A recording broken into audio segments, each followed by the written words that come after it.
One of the things that's been so beautiful about the development itself is, you ask anybody here, the number one amenity is the Metro Parks itself.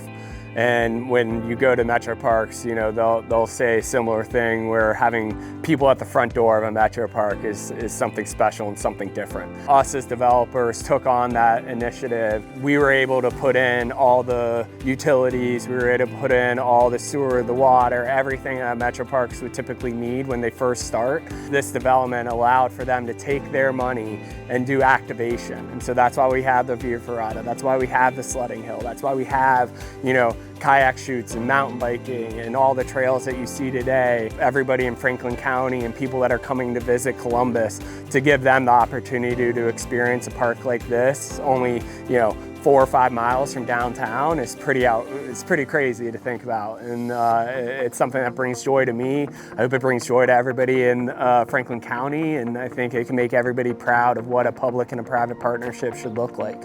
And when this project first started, I found an old newspaper article from May of 1939 where leadership in Central Ohio got together and talked about the Marble Cliff quarries and what a great place it would be for a park, for development, for things to happen. And well, it only took us about 90 years and here we are. And what better place than an old quarry to have some lakes and to have some streams and to have water access. So once the voters came out and said, yes, this is something we want to see, we started with our design, we started with our plans, and what better place to start than one of the most famous parks, and you've got New York Central Park. With Thrive and our partnership, we decided to reverse that model. We created a great city inside of a world-class park. And I'm sure there's an example somewhere else, but I can't find one where you have a development occurring inside of a park that sees upwards of 750,000 people a year coming out to experience nature. And now, as the development side is working, they're not only coming out to experience nature, they might be grabbing a cup of coffee, they might be grabbing a bite to eat.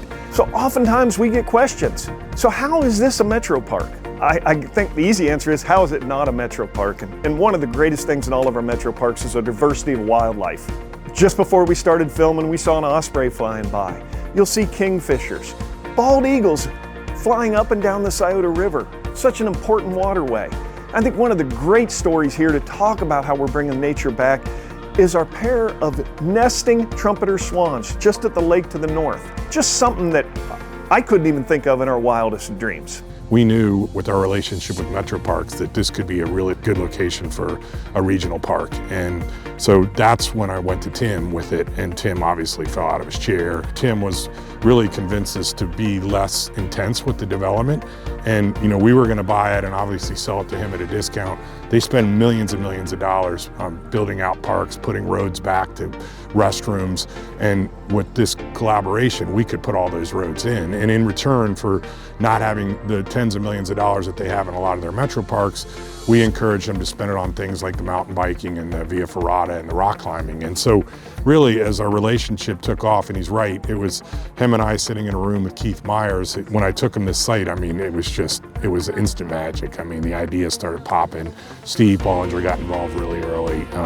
So anyways, it's been a magical trip. In terms of, rarely do you have, this kind of vision and believe that all these pieces could come together and it actually works. And in this case, it worked better than I think any of us imagined at the time. And none of it could have happened without a little bit of vision, a whole lot of risk taking, and this partnership between Thrive and Metro Parks that we're just at the infancy of it.